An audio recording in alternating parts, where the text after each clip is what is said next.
All right, it's time to check in with Final Fantasy XIV because interesting things are happening. Of course, there's the delay, obviously. There's also a very cool community spotlight, a really awesome tool that we've seen be made, and also more information about the active player count of the game, which I know is something we're all pretty damn fascinated about. So, let's kick it off with the delay. Yes, Endwalker is delayed from November 23rd to December 7th, which pushes early access back to December 3rd. This basically means if you are like me and are still a little bit in catch-up mode, good news. If you're like any of the established player base, especially if you book some time off work, really quite bad news. But I think they've been able to smooth it over with the community fairly well, which I think is the big win, and certainly, I mean, it just shows again Yoshi P as a, I know this is a cold way to say it, but as an asset to the company is worth a hell of a lot, because this is this was a hard pill to swallow for many, but I don't know, he got him swallowing the pill just fine with I mean, a very genuine and kind of impactful response to it. Yeah, I mean, speaking of him as an asset to the company, it was one of the quotes from the live letter was him saying, yeah, when he spoke to the board of directors to get it approved, they did say, well, one of them said it was definitely too late, but it'll work out because he's working on it. And you're like, well, they clearly trust him. But also, you know, he's working on FF 16 at the same time, so I imagine they trust him with a lot there. Yeah, a lot of this is basically they want to ensure stability. This is their largest expansion ever, and if it's not stable, it's not just going to mess up the expansion, but this is something that especially the longtime fans, I mean, this is the end of a 10-year-long story. So it has, as they see it, it has got to be right. And with the scope and the scale of this, that's just how it is. Now, this was announced, I think, in the best way possible. It was announced by the man himself, live. Very different to how some other companies, one that we're going to contrast them with quite soon, have dealt with things. He was incredibly apologetic. It was, I mean, yeah, it was that bit where, you know, he announces it in Japanese, but the thing is he speaks fluent English. Yeah. So as he's, you know, bowing, the translator is then relaying his words, and you almost get this sense that as he hears her say his own words in English, and then he kind of experiences them again, that he really, he struggles. He does. He struggles, and it felt very real and very endearing. And in terms of, you know, taking ownership for a mistake or, you know, for an issue, I mean, he says that he blames his own selfishness for the game's delay. He said that this responsibility falls solely in him, that he is truly sorry. I mean, the biggest factor behind the release date change was my own selfishness as the game's director. You know, it has to be right. To go for another choice quote. I just can't contain my desire to further improve Endwalker's quality. I almost hear that in this, like, burning firefighter soul kind of way from Promare, where it's like the only thing this man knows how to do is deal with his burning desire to improve Endwalker's quality. And then he says specifically because it's the conclusion of the story they've been doing so far, and that because of this, they've really needed to push themselves to their limits. And as a result, they have remained firmly resolved to adjust down to the smallest nuances and ensure our writing covers even the finest points of the vast and intricate story that has spanned these past 11 years. And, you see it. Another quote. Once more, I would like to convey my sincerest apologies for the inconvenience caused to our players and colleagues due to my own shortcomings. I sincerely apologize for this situation. Trust is a very important thing. And at least here, look, what it is a corporation releasing a product. Of course it is. In a way, right? But what it feels like, and also what it is the guy in charge being extremely real with people about it, such that there is trust. There is trust that I think that there will be an adequate explanation, that people will actually be listened to and all of that. And that is just, I mean, from a PR perspective, completely invaluable. There's no amount of PR budget that can do what these two guys are able to do. Yeah. It's insane that their approach is just so human. Yeah. A lot of the ways in a world where everyone else is, especially coming from the angle we come at things, that we are very much these are products. The way a lot of things are marketed is very product heavy on the Western side of things. They've gone so far out of the way. Some of it's down to trying to erase sort of dev identity behind stuff to make it more company identity. So, this isn't a, do you know who the lead designers on Overwatch are, for example? I'd imagine no one does. It's just that's a Blizzard game. That's an Activision Blizzard game.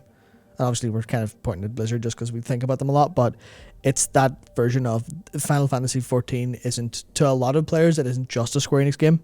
It's Naoki Yoshida's game. Yeah. And he's gone on record before saying it's his life's work. So that's a thing where it's kind of the same with the Nier series as well, where everyone knows that's Yoko Taro's work. Yeah. They're inseparable, which is that kind of auteur kind of element that makes it feel so much more like a bit of art as opposed to just a game or just a product, especially in the world of online games where a lot of stuff is like it's a product, it's an amalgamation versus someone caring really hard about it. Yeah, it's like all that stuff that you're saying really is it's like the sum total of soft skills. Yeah. And how that actually feels to a player. So that's how you can have, two big corporations both making an MMORPG. One of them feels approachable. The other one does not feel approachable. Yeah. And to dive in, let's just dive into that because that's really what we do have to talk about. So look, this delay does suck for a bunch of people, but generally we get why it's going on. And logically, the same is the case for these Blizzard delays. Absolutely. And when Shadowlands was delayed initially, I was very happy. I was like, well, this needs it. This is the right move. Et cetera, et cetera, et cetera. But it was still more mixed for many people as of a story. And I think when you compare just this from a user experience perspective, it's interesting because the Overwatch 2 and Diablo 4 delays were announced in this slide, an update on our pipeline in their investor call. If you're a player, now obviously Jeff's no longer at the company. Now imagine if instead a YouTube video came, it's 10 minutes of Jeff Kaplan sharing some new details, maybe 15, whatever. He shares some new details. He talks about why there's been a delay and all of those things. And if you're an Overwatch 2 player, you have a bit more of that connection with Jeff, because that is one of the strengths that Overwatch had and no longer has, of course. You would feel a lot more cared for and respected as a player when they tell you first. Because that's the thing. You want to tell the people first. Ideally, it should be people, press, investors. Yeah. In a way. Now, there's things that investors are going to have to know in a more like hardcore, but publicly traded stock sort of way. You would hope then that player first approach is to the best interest of the investors, etc. in the long term. But at least insofar as making your players actually just feel heard. So if you're a big Overwatch fan or a big Diablo fan, you'd rather hear it from somebody who you can think, oh, that's our game director. That's the figurehead of a team that I trust. Instead of some chief something officer mentioned this in a call with investors where the Q&A section was with a bunch of investment banks. It's pretty simple. Even for the World of Warcraft one, that comes from John Haidt, executive producer of World of Warcraft, and it's like, a little text post. That's fine. But if you had have thrown the camera onto Ian, or thrown the camera onto John, and done that in that more human way, that way that can create connection, it would be more successful. And I think this is something that we take very seriously here, that we are going to apply to our own games, which, one or two instances can be like a little bit more tricky if you're working with partners and deadlines and stuff. But as much as we can, this is how we are going to do it, because it is the way to do it. And you certainly look at how FF is handled and you learn and you realize, well, that is what we need to do. That other way, that's the old way. That's the lame way. People don't like that. That sucks. It might be useful and convenient for timing all your shit internally and having everything be totally polished and everything. But fuck that. We do all this stuff for the players. Yeah. Oh, dear. Yeah. So that's the delay. A little bit of PR talk. Next, though, we've got something that's undoubtedly good PR for them. It is the Lucky Bancho Census. So Lucky Bancho is a Japanese player of FF14, and they do a census. So, Matt, take us through this census, because I think this is something that people really want to hear about. Yeah, so first of all, the kind of methodology is the lodestone is just where character data is all available, so you can just publicly scrape it all. Lucky Bad Show goes out of their way to scrape it all, collect it all, and then report on it every couple months usually. And this one was the date of the 5th of November, and the highlights are there are 1.6 million active characters level 61 and above. That's 1.6 million characters who are outside of the free trial content zone, who are, I guess level 61 would mean you'd be about done Heavensward or close to the end of Heavensward, because you get a little bit of extra stuff there. And that has gone up by 420,000 since July. And if you're not an FF14 player, you have to realize here, the free trial ends after 80 hours. And that's like 80 hours if you just sort of doing MSQ. Yeah, well, yeah. More specifically, it is an unlimited free trial that has basically, that has A Realm Reborn and Heavensward in it. There's no time limits or anything, so but it's about 80 hours of content. It's about 80 hours of like the main story and everything to get to that point. Yeah. So it's like about 15 to 20 hours per expansion, and then maybe half that again for the patches or something along those lines. It depends on your own pace. But point is, a lot of video game. You have to get through a lot of video game before you are a part of this. Like, I mean, technically, because I just got a sub, even though I was in the free trial period, which is probably a bit stupid. But even with that, like, I've been a paid subscriber since, I don't know, April or whatever. And it's only the last 2-3 weeks that I would have been counted in this number. Yeah. So there's a lot of people, a lot of sprouts, the new people, who are still not going to appear in this. Yep. You were taking the piss out of me playing like the FF creator. Yeah. Trying to get caught up. Yeah. Not everybody's going to be playing like that. So, yeah, this is pretty massive. And another thing that makes this massive is that based on a 2019 player survey, we're estimating about 20% of characters are alts. Now, in World of Warcraft, that's a very, very different story. Yep. I mean, we did a survey and, you're getting averages that are more like 2.5, 3, 4 alts per account. In Final Fantasy XIV, I count as one character. Well, actually, you're a bit better with this. For you and FF, you would count as one character in this, right? Yep. Yeah, one. On World of Warcraft, you would count as 6. Yep. And the WoW number is what? 3.16 million? It was 2.7 million, I believe, of active endgame characters, which I would have had 6 or 7 of. And that was the criteria for that was basically have slightly engaged with the endgame in some capacity, hit level 60, finish like the intro quest to the endgame stuff, then log in the last 28 days. There's 2.7 million. And if you look at an average ult rate of, 2, then you're cutting 50% off that immediately. So then you're looking at, hang on, we're looking at, 1.35, 1.4, around that million active players, active subscribers at endgame, of course. And now the equivalent number over at Final Fantasy is about 1.28. If that 20% estimation is correct, it's from a survey, it might be out of date. I imagine that a lot of new players would actually drag that down because they don't vaults. Exactly. I mean, I don't have time for that shit. Yeah. So, basically the point here is, for the longest time, World of Warcraft would have been, not possible to get near for a game like FF14. Now, FF14, I think, is at the very least in striking distance. Yeah. If not roughly similar at endgame. Yep. And I would say with a very, very extremely healthy population of people leveling up. That's based on, of course, the increase in 2 million accounts from... When is it from? Is it from April to, like, recently? They announced 22 million registered accounts total in April. And then they announced 24 million registered accounts, or over 24 million in October. Yeah, so this game is absolutely blowing up, which is great to see. It's more competition for World of Warcraft, and I don't say that to berate the WoW developers. Yeah. I say that to say, hey, this game that by all accounts has got a smaller budget and a smaller team is currently on the rise while you are in the downfall. How about Blizzard management, you allow more resources to go to the World of Warcraft team so they can have more developers, have more of whatever they need. Which it does seem like might be happening because every time I log into Twitter, there's new job postings I see be retweeted by WoW devs. So that could be a good thing for at least the big 2 MMOs, but of course there's more MMOs in the way. This is becoming a more competitive market, and that is a brilliant thing. Yep, I think we all need a lot more competition across every market, but also just the idea that, like, the game is astoundingly good. Yeah. It's just really great for everyone because obviously, you know, it's a good game. You can play it. Even if you don't play it, other people will play it and have fun. So there's not really much to lose outside of another great game exists. And it's like you can actually kind of tell how much it's not just, or how much of a solid base it already has.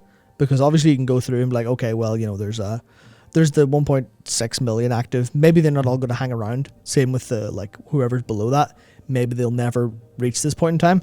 But then you look and you see, well, there's 880,000 who have finished 5.3. Yeah.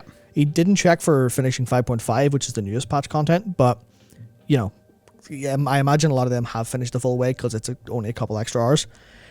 And then there's 864,000 characters who are flagged for early access, which means a pre-order of the game. Yeah. Which means they have 864,000 people ready to hop into the servers on early access day on December the 3rd now. And that's just pre-orders. God knows how sharp that pre-order graph goes when it actually hits early access.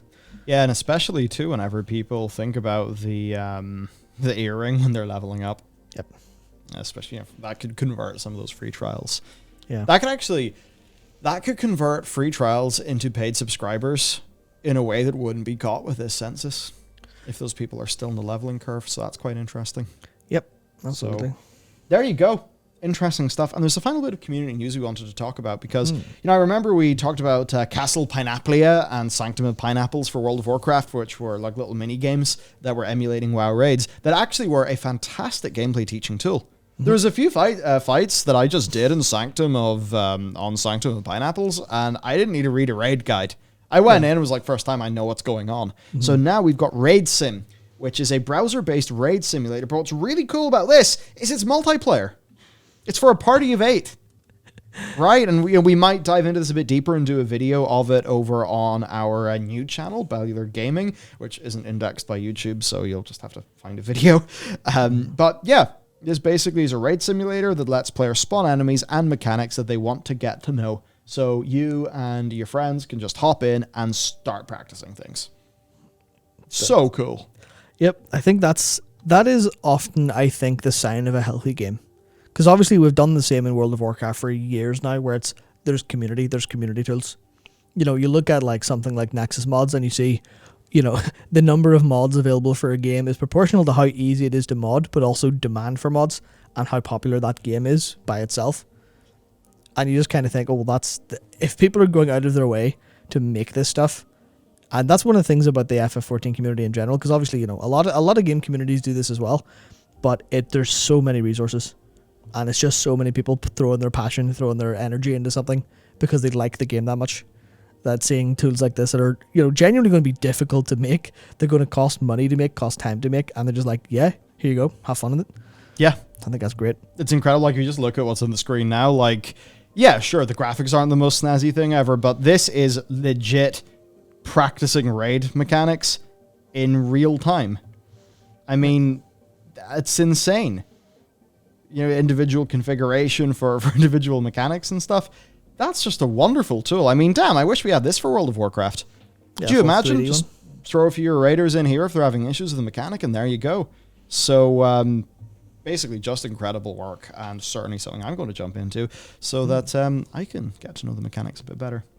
And that's really it for today's video, I would say. Yep. It's just overall, you know, great news.